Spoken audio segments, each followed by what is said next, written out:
United multi speciality hospital जो कि 8 साल से बेहतरीन खिदमात गुलबर्गा में अंजाम दे रहा है, इसी के चलते एक बेहतरीन सक्सेस इन्हें हासिल हुई है। कोविड-19 का लैब यूनाइटेड हॉस्पिटल की बिल्डिंग में अप्रूव हुआ है और वो स्टार्ट हो चुका है। ICMR Indian council medical research team ने इस लैब को अप्रूव किया गया है। RT-PCR ICMR ने फर्स्ट लैब प्राइवेट हॉस्पिटल में 16 डिस्ट्रिक्ट में बेंगलुरु के बाद ये पहला लैब है जो गुलबर्गा में यूनाइटेड हॉस्पिटल की बिल्डिंग में फॉर्म किया गया है।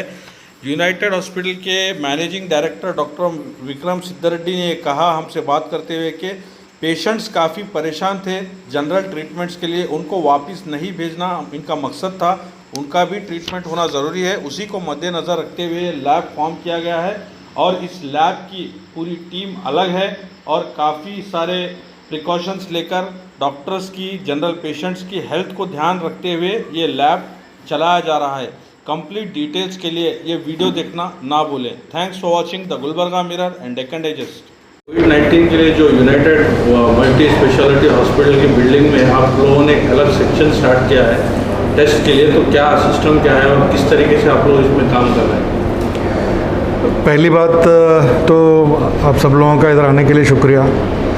और यूनाइटेड हॉस्पिटल के बारे में जस्ट एक 2 मिनट मैं बोलना चाहता हूँ। 8 साल से हम लोग इमरजेंसी केयर में, हम लोग trauma and emergency accident care में हम लोग वी हैव बीन सर्विंग। जो पहले हमारा लैबोरेटरी था उसको हम बहुत ही मॉडर्नाइज करेंगे, अल्ट्रा मॉडर्न इक्विपमेंट्स ला के उसको अपग्रेड करेंगे लैब को बोल के हमने डिसीजन लिया था। ये तकरीबन दिसंबर में डिसीजन लिया हमने और जनवरी में काम चालू हुआ और मार्च फर्स्ट वीक तक ये काम कंप्लीट भी हो गया। तो मार्च फर्स्ट वीक में यूनाइटेड डायग्नोस्टिक्स बोल के एक अलग ही wing, diagnostics wing, lab wing अलग ही चालू किए फर्स्ट फ्लोर में, जिसमें सारे इन्वेस्टिगेशंस गुलबर्गा में अब तक जो हो रहे वो सारे इन्वेस्टिगेशन और अब तक जो नहीं हो रहे तकरीबन बहुत सारे इन्वेस्टिगेशन जो बेंगलुरु भेजते थे वो भी यहीं करे जैसा हम लोग मशीनरी लेके आए। तो इसमें से एक molecular biology, microbiology, pathology, haematology, ये सारे सेक्शंस हमने यूनाइटेड डायग्नोस्टिक्स के तहत हमने चालू कर दिए। लेकिन जैसे ही ये सब इंस्टॉलेशन कंप्लीट हुआ, सब एकदम कंप्लीट हो गया, हम लोग चाह रहे थे कि लोग आके अपना मास्टर चेकअप भी कराए इधर, और उसी लिहाज से इंफ्रास्ट्रक्चर जो है हम लोग बिल्ड करे थे। तुरंत उसके लॉकडाउन चालू हो गया। लॉकडाउन चालू होने के बाद जैसे जैसे दिन गुजरते गए वैसा वैसा अपने को क्या क्या डिफ़िकल्टीज फेस कर रहा है, एज ए कंट्री क्या फेस कर रहा है, पूरे वर्ल्ड में कैसा कोविड का प्रॉब्लम हो रहा और गुलबर्गा में क्या प्रॉब्लम हो रहा, ये सारा हमने क्लोजली वॉच करने के बाद 2-3 चीज़ें हम गैप महसूस किए हम लोग। 2-3 चीज़ें गैप ये थे कि कोविड आने के बाद में नॉर्मल केसेस आना तो बंद नहीं होते, वो तो नॉर्मल केसेस तो रहेंगे, नॉर्मल इमरजेंसीज रहेंगे। कोई रोड ट्रैफिक एक्सीडेंट भले ही लॉकडाउन के से कम भी हो गए हों, मेडिसिन केसेस में जैसा सेरेब्रोवास्कुलर एक्सीडेंट है, स्ट्रोक पेशेंट है, ओपी पॉइजनिंग है, मेडिकल कुछ हार्ट का इश्यूज़ है, न्यूरोलॉजिकल इश्यूज़ है, ये सारे पेशेंट तो आते ही रहेंगे। लेकिन कोविड-19 की वजह से सबके मन में एक डर बैठ गया कि ये बहुत ज़्यादा कॉन्टेजियस है, हम बाहर निकलते ही हमको भी आ जाता क्या, हॉस्पिटल में आते ही दूसरों से हमको लगता क्या, बोल के तरह तरह के जो परसेप्शंस लोगों में बैठते गए। एक वो चीज़। दूसरा चीज़ क्या हुआ, जो हमारा टेस्टिंग इंफ्रास्ट्रक्चर है ओवरऑल इंडिया में और पॉपुलेशन के हिसाब से वो बहुत ही अभी ज़्यादा होना है, ऐसा सरकार का भी मानना था। तो तकरीबन प्राइवेट में क्यों नहीं दे सकते कोविड-19 का टेस्ट करने के लिए परमिशन, बोल के हम जब डिटेल में एनालाइज किए तो प्राइवेट में बिल्कुल दे रहे थे। लेकिन ये नया वायरस है तो इसके लिए जो जो एहतियात बरतना, जो स्टैंडर्ड्स मेंटेन करना, किट का स्टैंडर्ड्स, रिजल्ट्स का स्टैंडर्ड्स, सारा कुछ गवर्नमेंट रेगुलेशन में था, वो सारा अगर मीट कर रहे तो हम देते बोले गवर्नमेंट के एजेंसीज।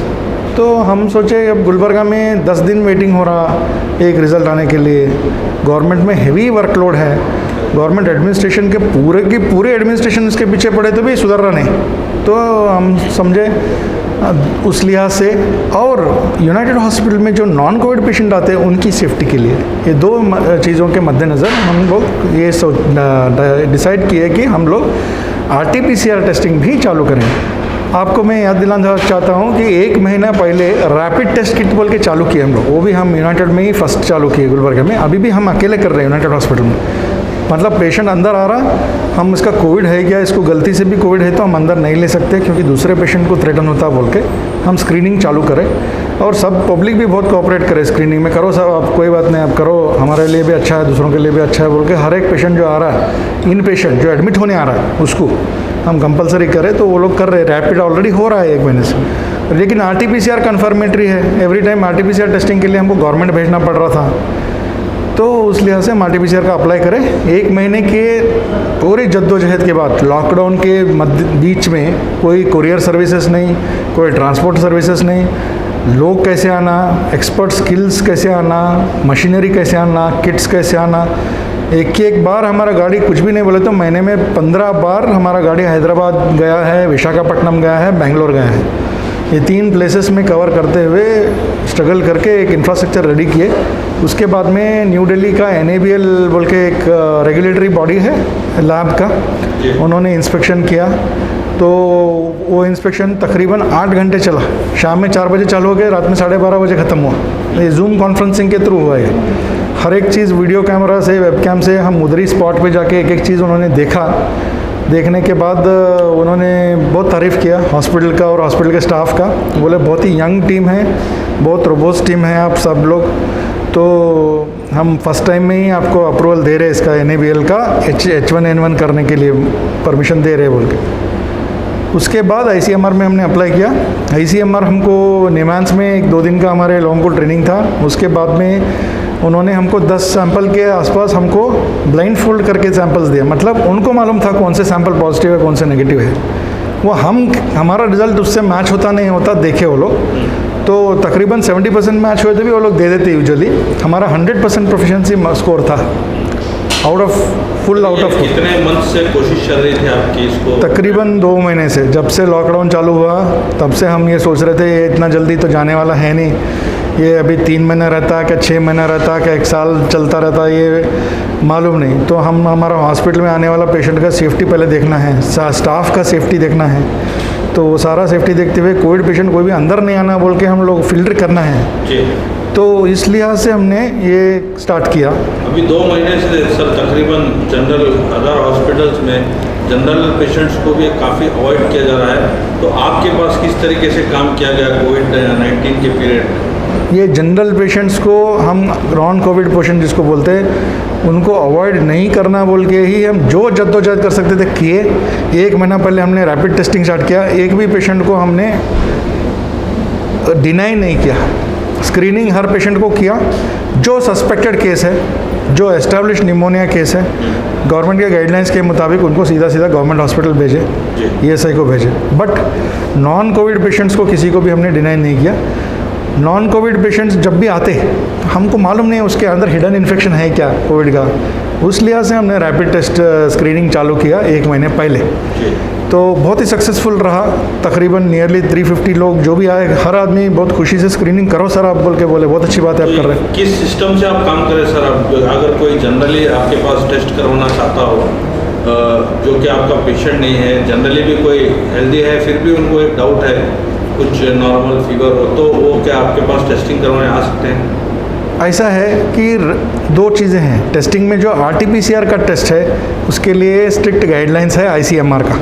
ICMR मानी Indian council of medical research, एक मेन नोडल बॉडी है जो इस पैंडमिक को रेगुलेट कर रहा है। उस रूल्स के मुताबिक जो गाइडलाइंस उन्होंने दिए हैं वो गाइडलाइंस में अगर पेशेंट का कुछ भी एक फिट हो रहा है तो कर सकते हैं हम टेस्ट। बिल्कुल भी एकदम हेल्दी आदमी है, कुछ भी उसका हिस्ट्री नहीं है और वो जो गाइडलाइंस ICMR ने दिया है उसमें कहीं भी फिट नहीं हो रहा तो हम नहीं करेंगे उनका टेस्ट। उसके लिए भी एक रीज़न है, वो बोल सकते हैं हमारे पास पैसे है सर करो आप, हम पैसे दे रहे करो, पैसी बात नहीं है।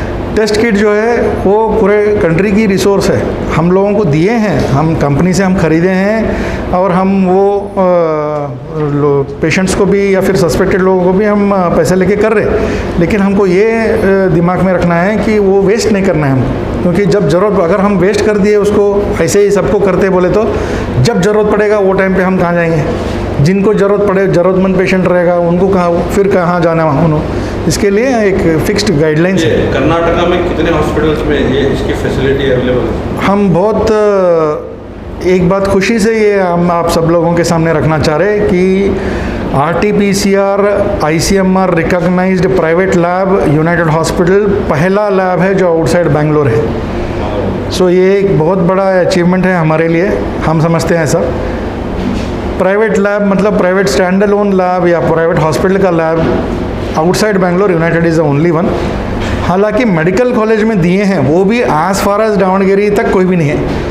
बीजापुर में नहीं है, बेलगांव में नहीं है, रायचूर में नहीं है, आज की डेट में नहीं है। आज की डेट में सिर्फ यूनाइटेड हॉस्पिटल एक ही है, 15-16 डिस्ट्रिक्ट्स में किधर भी नहीं है प्राइवेट में। और ये टेस्ट क्या ब्लड टेस्ट किया जाएगा या किस तरीके का है, सिस्टम क्या है इसमें? ये RT-PCR हम जब बोल रहे हैं वो तो स्वैब टेस्ट है। जो रैपिड टेस्ट किट है जो हम 1 महीने से कर रहे हैं वो ब्लड टेस्ट है। वो एकदम सेफ है रैपिड किट का टेस्ट, मतलब कोई भी कर सकता है। स्क्रीनिंग मॉड्यूलिटी भी यूज़ कर सकते हैं। मान लो एक एरिया में ज़्यादा हो रहे हैं, हम वहाँ जाके रैंडमली चेक भी कर सकते हैं। ये ब्लड बेस्ड है, ये सेफ़ है, इससे कुछ नहीं होता। लेकिन RT-PCR जो टेस्ट कर रहे हैं वो हम स्वैब टेस्ट बोलते हैं। उसको एक फिक्स्ड रिजिड प्रोटोकॉल है। फिक्स रिजिड प्रोटोकॉल ये है कि यूनाइटेड हॉस्पिटल में अंदर हम स्वैब नहीं कलेक्ट करेंगे। कोई भी बाहर से पेशेंट आएगा तो स्वैब हम कलेक्ट करेंगे। कोई इन पेशेंट अगर एडमिट होने के लिए आ रहे हैं और वो कुछ गाइडलाइंस में फिट हो रहे हैं तो इन पेशेंट के लिए स्वैब कलेक्शन फैसिलिटी यूनाइटेड वाले करेंगे। और दूसरे हॉस्पिटल से भी इन पेशेंट है कहीं पे, उनको रिक्वायर्ड है, हमारे को अगर बोले रिक्वेस्ट करे तो या तो उन्होंने कलेक्ट करके सैंपल हमको सैंपल पैक करके भेज सकते हैं। अलग स्पेशल पैकिंग है उसका। वो हमारे पास किट्स है, 10 किट्स है, 10 जगह एट ए टाइम जा सकते हैं हम लोग। और एक इसमें तकरीबन 50 सैंपल्स हम प्रिजर्व कर सकते हैं। तो हमारे पास इंफ्रास्ट्रक्चर है। वहीं हॉस्पिटल में जाके वो इन पेशेंट का हम लोग लेके आएंगे। दूसरी बात। तीसरी बात, और जो वॉक इन पेशेंट्स आएंगे या फिर गवर्नमेंट अगर मान लो डिटेक्ट करेगी तो यहाँ का डिस्ट्रिक्ट सर्वेलेंस ऑफिस जो है हमको एक स्पेस डेजिग्नेट करेगा। ये एक क्लियर कट ये है कि अगर कोई OPD पेशेंट या फिर चलता फिरता ऐसा पेशेंट जो सस्पेक्टेड है उसका अगर स्वैब कलेक्ट करना है तो ओपन ग्राउंड में करना है। ओपन ग्राउंड में बूथ रहेगा, वो एक बूथ के अंदर बैठ के वो करना है। ये इसका मीनिंग ये है कि हर पेशेंट को अलग अलग हम PPE किट तो नहीं ले सकते। बूथ में अगर वो आदमी बैठेगा वो सेफ़ है, ओपन ग्राउंड में है, एयर सर्कुलेशन रहेगा तो क्रॉस कंटेमिनेशन का चांस नहीं रहेगा। कोई भी आदमी आएगा वो बूथ में बैठ के सैंपल कलेक्ट करेगा। एक दिन में 100 सैंपल भी वो कलेक्ट कर सकते हैं, तो वो उसका एडवांटेज है। उसका डेजिग्नेटेड जो है स्पेस वो गवर्नमेंट अलोकेट करेगी, वो खुला ग्राउंड रहेगा कहीं। ये इसका रिजल्ट कितनी देर में? एक्चुअली इसको जो प्रोसीजर है 4.5 से 6 घंटे लगते हैं रिजल्ट आने के लिए। एक बार में हमारे पास 50 टेस्ट करे जैसा पैनल है एट वन गो। तो 5 घंटे का हिसाब से हम पकड़े एवरेज, और 3 शिफ्ट में हम काम करेंगे या फिर 4 शिफ्ट में भी हम काम करेंगे तो 20 घंटे में 200 मैक्सिमम सैंपल हम रोज कर सकते हैं। और एक चीज़ सर, जो डॉक्टर्स कोविड लैब में आपके वर्क कर रहे हैं, क्या ये जनरल पेशेंट्स के लिए भी सेम डॉक्टर? नहीं, बिल्कुल नहीं। कोविड लैब में एक ही आदमी काम करेगा, वो है मॉलिक्यूलर बायोलॉजिस्ट। वो सेपरेट उसका डेजिग्नेशन है, सेपरेट उसका ट्रेनिंग है, सेपरेट उसका क्वालिफिकेशन है। वो सिर्फ और सिर्फ लैब में रहेगा और कहीं नहीं आएगा। वो लैब में भी उसका अपना डेजिग्नेटेड एरिया में ही मूव करेगा और पूरा PPE किट के प्रोटेक्शन के साथ मूव करेगा। और जो जिस तरीके से वो टेस्टिंग का जो प्रोटोकॉल फिक्स किया है उसको इन्फेक्ट होने का चांस ऑलमोस्ट 0 है, क्योंकि वो जो 3 वे पैकिंग बोलते हैं, वो 3 वे पैकिंग में सैंपल आते हैं। वो सैंपल ओपन करने का भी एक ये है, पहला पैकिंग बाहर का डिस्कार्ड होना, दूसरा पैकिंग वहाँ अंदर जाके 90 डिग्री टेम्परेचर रहता हो उसमें अंदर रख के खोलना, तो उसको कंटेमिनेशन का कोई चांस नहीं है। ये सारी चीज़ें ओके होने के बाद ही ICMR अप्रूव दिए हुए हैं। और ये इस पूरा सेटअप के लिए जो यूनाइटेड डायग्नोस्टिक्स का पूरा लैब है, और ये लैब तो अल्ट्रा मॉडर्न फैसिलिटी वाला लैब है। आने वाले दिनों में तो गुलबर्गा के पब्लिक को, यहाँ आसपास के पब्लिक को छोटे से छोटे ब्लड इन्वेस्टिगेशन से बड़ा ब्लड इन्वेस्टिगेशन के लिए भी सारा फैसिलिटी इस लैब में है। और जो हमने ये लैब RT-PCR का जो लैब इस्टेब्लिश किया है, जो मॉलिक्यूलर बायोलॉजी का लैब इस्टेब्लिश किया है, उसमें डॉक्टर आयशा फातिमा मैडम का जो पैथोलॉजिस्ट हैं उनका एक मेजर रोल है, और वही नोडल ऑफिसर भी हैं इसका ICMR की तरफ से। जो कोऑर्डिनेशन मेन नोडल ऑफिसर है वो डॉक्टर आयशा फातिमा मैडम ही है। और इनके अलावा डॉक्टर शांत कुमार एक हैं जो मेन स्ट्रैटेजी डाल के दिए इसका कि कैसा करना क्या नहीं करना। ये एक्सपर्ट डॉक्टर है बेंगलोर से, तो डॉक्टर शांत कुमार का भी मैं बहुत शुक्रगुजार हूँ कि उन्होंने इतना अपना टाइम दे के सारा एस्टैब्लिश करने में, कोऑर्डिनेशन करने में, मैन और मशीनरी दोनों भी लेके आने में उनका बहुत मेजर रोल है। और दूसरा, यूनाइटेड हॉस्पिटल का एक स्टाफ, एक आदमी इस लैब को जो बनाने के लिए कंट्रीब्यूशन दी है, उन सभी का मैं तहे दिल से बहुत शुक्रिया अदा करता हूँ इस मौके पे। मैडम, ये कोविड-19 के लिए जो यूनाइटेड हॉस्पिटल में लैब फॉर्म किया गया है, जहाँ तक इसके बारे में आपसे ज़्यादा डिटेल्स मालूम हो सकते हैं, ऐसा हमें पता चला, तो क्या किस सिस्टम से आप लोग वर्क कर रहे हैं, कितने डॉक्टर्स यहाँ पे वर्क करने वाले हैं, ये सिर्फ इन पेशेंट्स के लिए है या बाहर के पेशेंट्स को भी आप लोग टेस्ट करने वाले हैं? Okay, United Hospital RT-PCR specifically for COVID, we have started since 5 days. Okay, otherwise we were doing it for other tests. We have got ICMR approval specifically for this COVID-19 since 5 days. Okay, so this lab we have designed specially for COVID-19. We have made certain adjustments. Otherwise it was for H1N1, tuberculosis, HIV, HBsAg, other viruses and bacteria, particularly TB, PCR and all. We had that plan. But for COVID, we had made one more separate cell to be more precautious for the safety of all the healthcare workers and also the other patients also. So this test we are performing for all the admitted patients. Since United Hospital is a trauma care tertiary care center, so all very seriously ill patients will come, so we are making it mandatory for those patients. Okay, so for this hospital patients also and outside hospitals also, anybody is calling for if they want to get it done, then we will do it. But specifically, like it is we are not the collection center. Any hospital, like if they are admitted patients, if they are asking for, we will go collect the sample. Otherwise, for the common people, we are not collecting the centers. If they send the samples or the district administration, if they provide that particular area for collection and all, then we are going to proceed with that. So how many of them are working in this lab? Right now we have got 2 molecular biologist scientific officers here and the 3 assistants. There is consultant microbiologist and even consultant pathologist who is also working. Right now we have got and separately for sample collection also. So what duration is there for this test, madam? This duration from the taking sample collection to receiving of the till receiving of the hospital, that will be totally different if you are getting from outside. Otherwise it is just 4.5 hours to 5 hours. Okay. What ICMR has categorized the patients into 8 categories. Okay, influenza like illness, pneumonia like this thing, then healthcare workers who have come directly in contact with the positive patient, with protection, without protection, asymptomatic patients or symptomatic patients, symptomatic patient having fever of this many duration with cough and all those guidelines, those categories are there. International traveler within 15 days, mandatorily they have to get it tested. Okay, apart from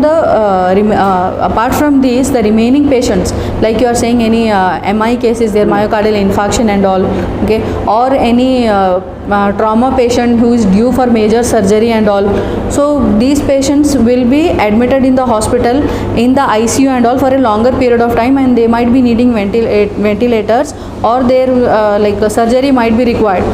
For those patients, we are exposing our doctors, surgeons, anesthetists and all, and ventilator will be used. Everything will be exposed if the patient is positive. So conducting tests on those patients is mandatory. Okay, this RT-PCR is nothing but real-time polymerase chain reaction. Okay, so it can detect RNA, DNA of any bacteria or virus. Okay, so regarding this COVID, this is an RNA virus, so we are detecting directly the RNA of that virus. Okay, it is real time based. Polymerase chain reaction means we extract the RNA from that virus and we amplify it. Polymerase chain reaction, we amplify it multiple times so that at particular threshold it will be visible, it will be detected. And it's just like a rapid test or something different? It is not a rapid test, it is a series of tests. We first extract the RNA from the sample, then we add a template, then with the controls, with the positive and the negative controls, we see whether we are detecting that particular type of RNA or not.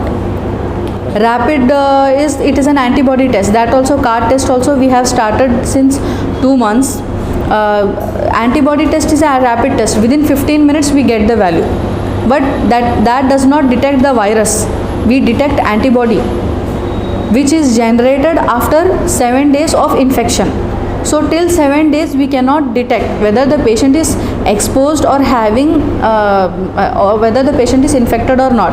But from the day one of infection of the patient, RT-PCR can detect the virus.